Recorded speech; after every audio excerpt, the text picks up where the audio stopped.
സർക്കാരിൻ്റെ അത് ഞാൻ നേരത്തെ പറഞ്ഞല്ലോ, സർക്കാരിൻ്റെ അല്ലല്ലോ. നമ്മൾ പറഞ്ഞത് സർക്കാരിൻ്റെ നിലപാട് വ്യക്തം. ആരെയും കുടിയൊഴിപ്പിക്കാൻ പാടില്ല. അവർക്ക് കരമടയ്ക്കണം എന്നുള്ള സർക്കാരിൻ്റെ തീരുമാനം നടപ്പിലാക്കപ്പെടണം.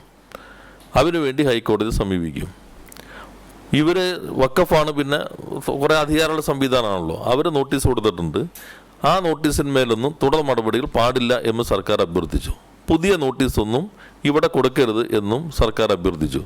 അത് രണ്ടും ഈ കമ്മീഷൻ തീരുമാനം വരുന്നത് വരെ മറ്റ് നടപടികളൊന്നും ഉണ്ടാകില്ല എന്ന് വഖഫ് ബോർഡ് ഉറപ്പ് നൽകിയിട്ടുണ്ട്. പിന്നെ കമ്മീഷൻ 3 മാസം കൊണ്ട് ഇതിനാവശ്യമായിട്ടുള്ള തീരുമാനം എടുക്കണം എന്നാണ് സർക്കാർ കണക്കാക്കുന്നത്.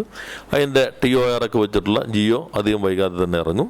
അപ്പോൾ അതിനെ അടിസ്ഥാനപ്പെടുത്തി അവർക്ക് ആവശ്യമായ മറ്റെല്ലാ സൗകര്യങ്ങളും ഏത് വകുപ്പിൽ നിന്ന് ഏത് സൗകര്യം വേണമെന്ന് അവർ ആവശ്യപ്പെടുന്നു അതിനനുസരിച്ചുള്ള സൗകര്യം ഗവൺമെൻറ് ഒരുക്കുകയും ചെയ്യും. ഇതിൻ്റെ അടിസ്ഥാനത്തിൽ അവരുമായിട്ട് ചർച്ച ചെയ്യും. ഈ കാര്യങ്ങൾ അവരറിയിക്കും. മുഖ്യമന്ത്രി പറഞ്ഞ ഇക്കാര്യങ്ങൾ അവരോട് സംസാരിക്കും. അപ്പോൾ അതിൻ്റെ അടിസ്ഥാനത്തിൽ ഒരു ശാശ്വത പരിഹാരത്തിലേക്ക് എത്താൻ കഴിയും. ഇത് മുനമ്പത്തെ സംബന്ധിച്ചുള്ളതാണ്. അല്ല, അതൊക്കെ ഒറ്റ ക്ലാരിറ്റി വരുത്താണ്ട് ഈ നോട്ടീസ് കൊടുത്തു എന്നുള്ള കാര്യം ആരും കുടിയൊഴിപ്പിക്കാൻ അവിടെ നോട്ടീസ് കൊടുത്തിട്ടില്ല. അതാണ് വഖഫ് ബോർഡിൻ്റെ ചെയർമാൻ എന്ന് പറഞ്ഞത്.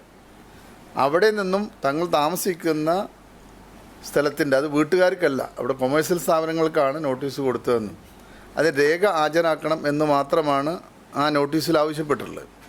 അപ്പോൾ അതാണ് ഇവർ വേറെ രീതിയിൽ പറയുന്നത്. അതോടൊപ്പം തന്നെ ബാക്കിയുള്ള സ്ഥലങ്ങളിൽ നോട്ടീസ് കൊടുത്തു എന്നുള്ളത് നിലവിൽ വഖഫായി അല്ലെങ്കിൽ വഖഫ് ആധാരമുള്ള സ്ഥലങ്ങളിൽ കയ്യേറി താമസിക്കുന്നവർക്ക് നോർമലായി അത് വർഷങ്ങളായി നടന്നു വരുന്ന ഒരു പ്രക്രിയയാണ്. ആ വഖഫ് ബോർഡിൻ്റെ ജോലി അതാണ്. വഖഫ് ബോർഡ് അതാണ് ചെയ്യുന്നത്. അപ്പോൾ അത് ഇതിനോട് നമ്മൾ കൂട്ടിക്കൊടുക്കേണ്ട ആവശ്യമില്ല. അവിടെ നമ്മുടെ ഇന്നത്തെ ചർച്ച പൂർണ്ണമായിട്ടും മുനമ്പുമായി ബന്ധപ്പെട്ട കാര്യങ്ങൾ മാത്രമാണ്. അതിലെന്താ നിങ്ങൾ മനസ്സിലാക്കേണ്ട ഭാഗം എന്ന് വെച്ചാൽ, സർക്കാരിന് ഇപ്പോൾ ഈ കോഡ് ഓഫ് കണ്ടക്ട് കൃത്യമായി പറയുന്നുണ്ടല്ലോ, ഈ മതം ഇതുമായി ബന്ധപ്പെട്ട കാര്യങ്ങൾ ഉപതെരഞ്ഞെടുപ്പ് നടക്കുന്ന മണ്ഡലത്തിൽ മാത്രമല്ല ബാക്കി എല്ലായിടത്തും ബാധിക്കുന്നതാണ്. അതുകൊണ്ട് അതുമായി ബന്ധപ്പെട്ട കാര്യങ്ങളിലൊന്നും തീരുമാനങ്ങൾ പാടില്ല. വഖഫ് എന്നുള്ള ദൈവത്തിൻ്റെയാണ് ഉടമസ്ഥാവകാശം. സ്വാഭാവികമായിട്ടും അത് ഇങ്ങനെ തന്നെ വരുന്നതാണ്. 2, ഈ പറയുന്ന നോട്ടീസുകൾ ഇപ്പോൾ മാധ്യമങ്ങൾ വന്നതിന് 2022 കൊടുത്ത, ഇപ്പോൾ പുതുതായി വന്ന നോട്ടീസല്ല, സമരം പുതുതായി വന്നതേ ഉള്ളൂ. ഞാൻ തന്നെ അവിടെ നേരിട്ട് ഗൃഹസന്ദർശനത്തിൻ്റെ ഭാഗമായി പോയതാണ്.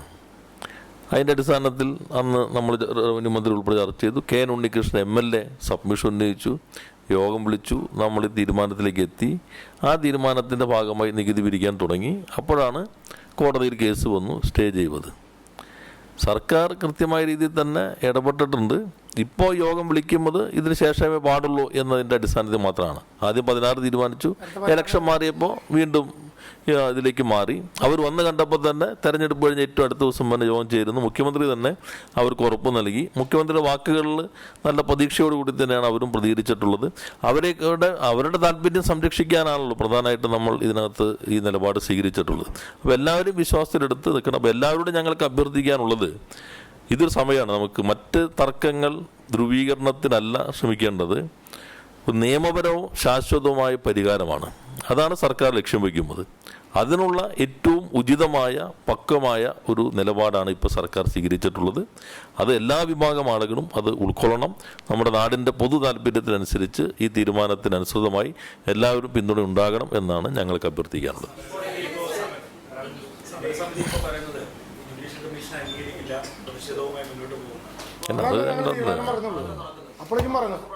അത് ഞങ്ങൾ ഈ പറയുന്നതിന് മുമ്പ് തന്നെ നിങ്ങൾ അവിടുന്ന് റിപ്പോർട്ട് ചെയ്യുമ്പോൾ ഒരു വ്യക്തത കിട്ടില്ല അവർക്ക്.